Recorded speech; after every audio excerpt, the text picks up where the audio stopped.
कर्मों का यही है असल में रूढ़ा। कर्म करोगे वही इसी का कर्जा छटता जाएगा। तो जैसे वही खाते में छटते जाते, इस साल का इतना हुआ, 6 महीने का इतना हुआ, और इतना समय हो गया, फिर जोड़ दिया, फिर इतना हो गया। यही सब कर्म कर्जा, ये कर्म कर्जा। इसी में सब जीवात्माएं इसमें फंस गए। फिर इसको उल्टिया कहाँ से जाए? अब जो एक दूसरे को दे सकते हो तो दे नहीं लेना जो मनुष्य शरीर में दिया जाएगा। लेकिन अब 84 में 4 खानों में वहाँ डाल करके फिर कर्जा वसूल किया जाएगा।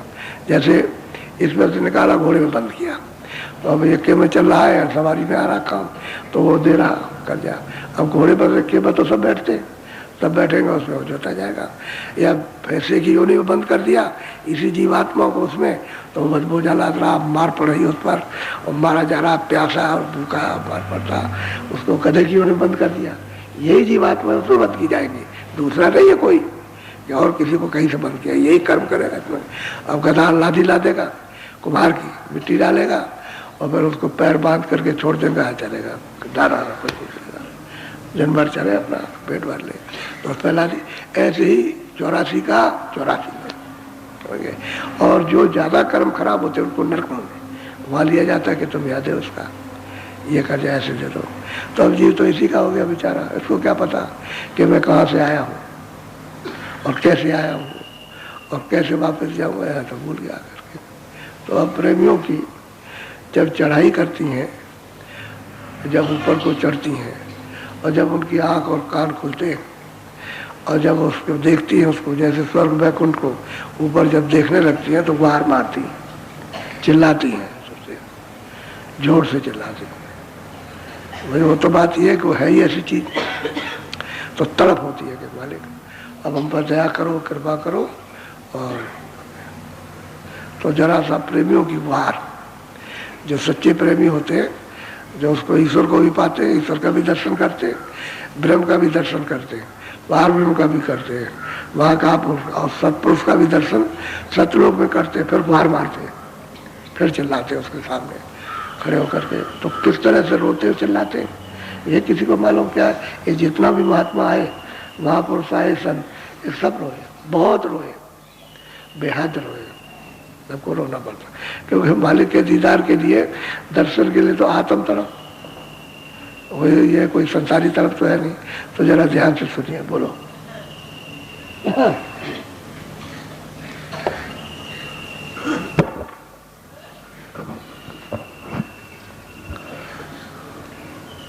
करता हूँ पुकार आज सुनिए, गुहार में दीन अधीन, तुम दाता दयाल हो। अब वही सूरत पुकार करती है, हमारे से पुकार करती है कि मैं दीन हूँ और आपके अधीन, और आप दाता हैं, और हमारे गरीब के ऊपर में दया करने, कृपा करने, ये पुकार कर रही है। और कहाँ बैठ करके? यहाँ घाट पर बैठ कर। ये सूरत के बैठने का शरीर में कहा चाहिए। और इस जगह सूरत बैठी है, तो ये नाका तो ये है, इस आकाश का जो ऊपर आपको 2 आंखों से दिखाई देता है, इसके ऊपर नहीं है इधर, ये यहीं तक है। ये इसकी हदबंदी ये यहाँ तक, और सूरत इधर इसके ऊपर बैठी है इसके। तब इसी को इतना बड़ा विज्ञान उसको कैसे पता चलेगा कि शरीर में सूरत नहीं है और दोनों आंखों के ऊपर में बैठी है। ऊपर में स्वर्ग का नाका, नीचे में श्लोक का नाका, मध्य में बैठी है ऊपर में। अब कर्म जितने भी जमा होते हैं, पाप और पुण्य, जो कुछ भी आपने अच्छे बुरे जो कर दिए, ये सब यहाँ जमा होते हैं इसके ऊपर। ये सूरत का, जीवात्मा का, ये रूह का हृदय दिल है, ये नहीं है, न इधर है न इधर नीचे है। अब जहाँ वो बैठी है वही उसका हृदय, वही दिल है।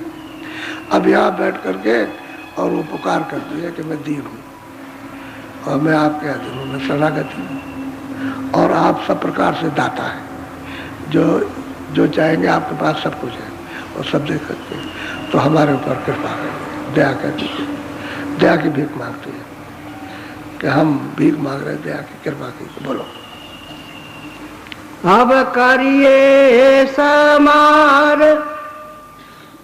मेरी नाव है मझधार में, दुखी आया तीवा तुम खेवट गा।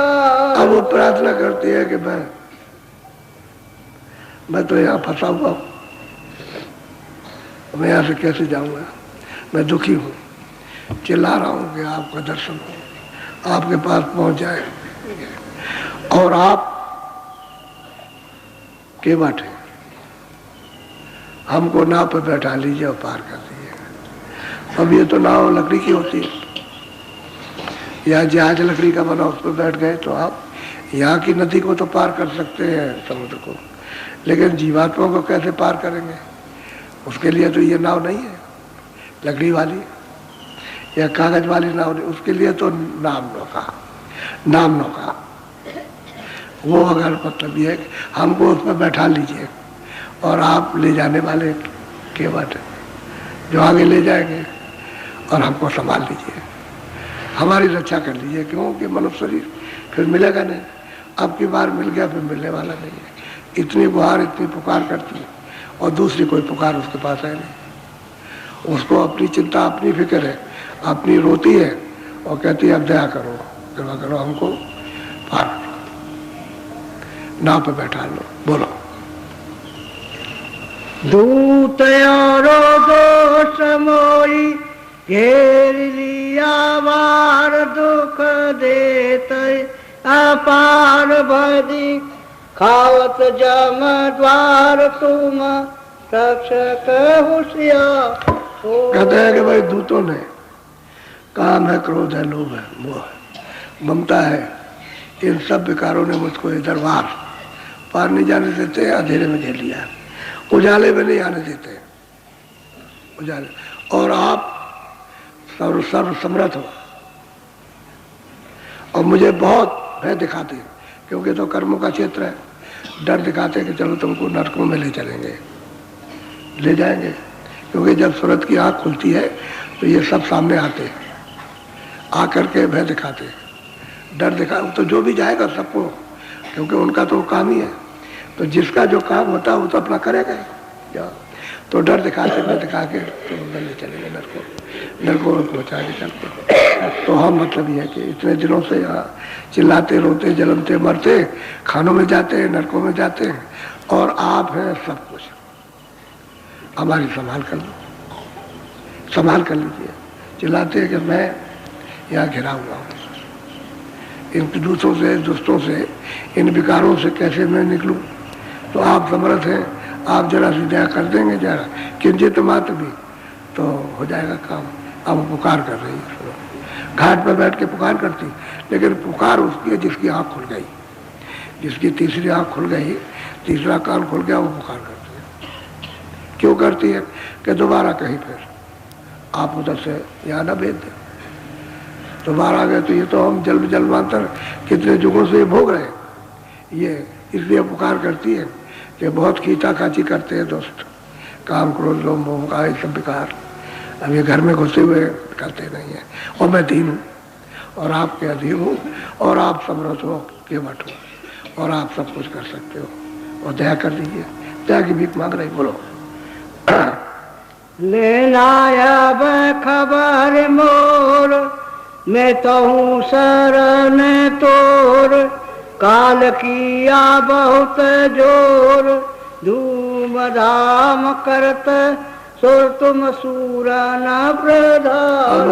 इतनी पुकार करती है, कितने पुकार कर रही है भाई, मेरा इससे जोर नहीं चलेगा, ये मुझे चारों तरफ से घेरे हुए हैं उसको, और कर्मों के में बस हो गई। इस काल के देश में आकर यही तो बंधन है भाई, उसने आप अपना विधान बनाया, तो जब शुरू में जब विधान उसने बनाया तो इन तीनों को भेज के तपस्या कराई, ब्रह्मा विष्णु महादेव,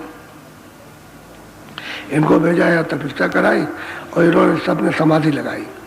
तो ब्रह्मा को ये वाणी हुई निरंजन भगवान की कि तुम ये विधान जो हम बोले बना दो, तो जो जो बोलते गए वो बनाते गए, लिखते गए पूरा का पूरा विधान।